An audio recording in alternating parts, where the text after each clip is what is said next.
Hello, this is Steve Miller. This is part 2 of creating an iOS developer provisioning profile. Specifically, we will be creating an iOS App ID Identifier, or also known as a bundle ID within Appium. Our first step that we need to do is go ahead and make sure that you're logged in to your developer account, your Apple developer account, by going to developer.apple.com. And then in Member Center, make sure you click on Member Center, then go to Certificates, Identifiers, and Profiles. Then we'll be looking specifically at the iOS Apps section, and we're going to click on Identifiers. And you should see where it says App ID highlighted. Then I'm going to have you go up and go to the plus. And now what we're going to see is there's three main parts. There's the App ID description, there's the App ID prefix, which is preset, and then there is the App ID suffix, which we're going to go ahead and use the explicit App ID, which gives you actually more power. You can use a wildcard, but depending on what features you need in your app, you'll actually be required to use the explicit ID. So I actually just recommend using the explicit ID and creating a unique ID for every app that you're testing. So we can kind of go back here, back to the blog.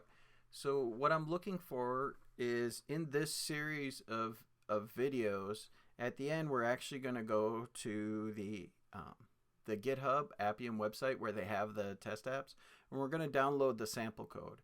And we're going to take one of the Appium iOS test apps and we're going to assign it. So we're going to build it, compile it, and sign it with everything that we're setting up here for our provisioning profile. So we can all go ahead and just to stay the same here, do Appium test app. It can be any name for your apps, but for this series, if you want, go ahead. If you're going to follow all the way through, go ahead and go Appium test app. And then this is your Apple ID prefix. And then what we need to do is we need to go ahead and create your unique bundle ID. So with Apple, they do a reverse URL, and so you get com, and this place here needs to be unique. I can kind of put it up here. So like what I'm going to use is I'm going to use com.dentedghost.testapp. And so what I want you to do is go ahead and say come up with something unique and say test app. Now the test app here and the test app here don't have to match, but just to keep it all together, this will be best. So come over here and say Appium test app.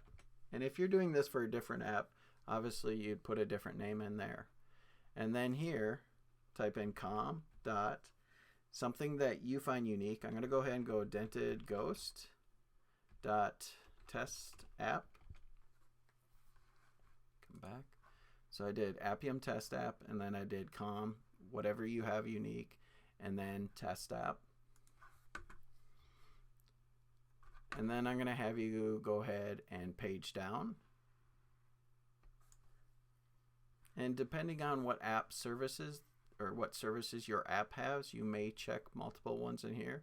For the Appium test app, we can just go ahead and click continue. And now what we need to do is go ahead and confirm the Apple ID. So what we will have here is we will have our test app name.